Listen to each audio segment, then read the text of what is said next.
नमस्कार मित्रांनो, टेक्निकल ज्ञान आणि नवीन अपडेटमध्ये तुमचे स्वागत आहे। आज आपण आपल्या या व्हिडिओमध्ये घेऊन आलो आहोत की महाराष्ट्रातील नागरिकांचा मोफत एसटी प्रवास होणार बंद। काय असणार मित्रांनो, चला तर बघूया आपल्या आजच्या या व्हिडिओच्या माध्यमातून। मित्रांनो, गेल्या वर्षीपासून महाराष्ट्रातील एसटी कॉर्पोरेशनने अमृत योजना ऑफर केली आहे, जी 75 वर्ष आणि त्याहून अधिक वयाच्या कोणालाही मोफत एसटी वाहतूक देते।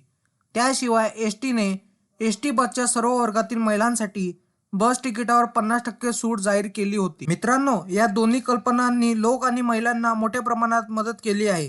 त्याशिवाय महामंडळाचा प्रवासी तळ लक्षणीय वाढला आहे। एसटी कॉर्पोरेशन 29 भिन्न सामाजिक आर्थिक गटांना प्रवास प्रोत्साहन देते। तथापि अलीकडेच एक नवीन परिपत्रक प्रसिद्ध झाले आहे। मित्रांनो, तुम्हा सर्वांना माहितीच आहे, मोफत प्रवास सेवा फक्त नियमित बसेसवर दिली जाते। पण आता चिंताग्रस्त रुग्णांना मोफत प्रवासाचा पर्याय आधीच देण्यात आला होता।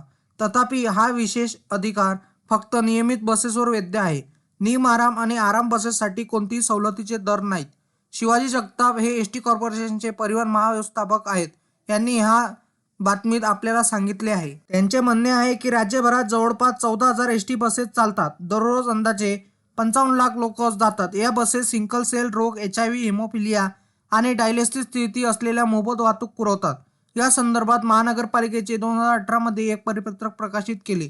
तथापि एसटीने नुकतेच परिवहन महाव्यवस्थापकांनी स्वाक्षरी केलेले परिपत्रक प्रकाशित केले आहे। हे परिपत्रक गरीब रुग्णांना एसटीच्या नियमित बसेसवर मोफत सायकल चालवण्याची परवानगी देते। परिणामी 2018च्या परिपत्रकात निम आराम आणि आराम बसेससाठी सवलती नमूद केल्या होत्या।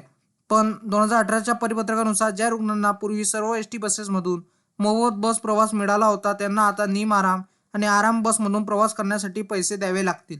मित्रांनो, या कारणास्तव सिंगल सेल रोग, HIV संसर्ग, हिमोफिलिया किंवा डायलिसिस असलेले रुग्ण मोफत एसटी बस प्रवासासाठी पात्र आहेत।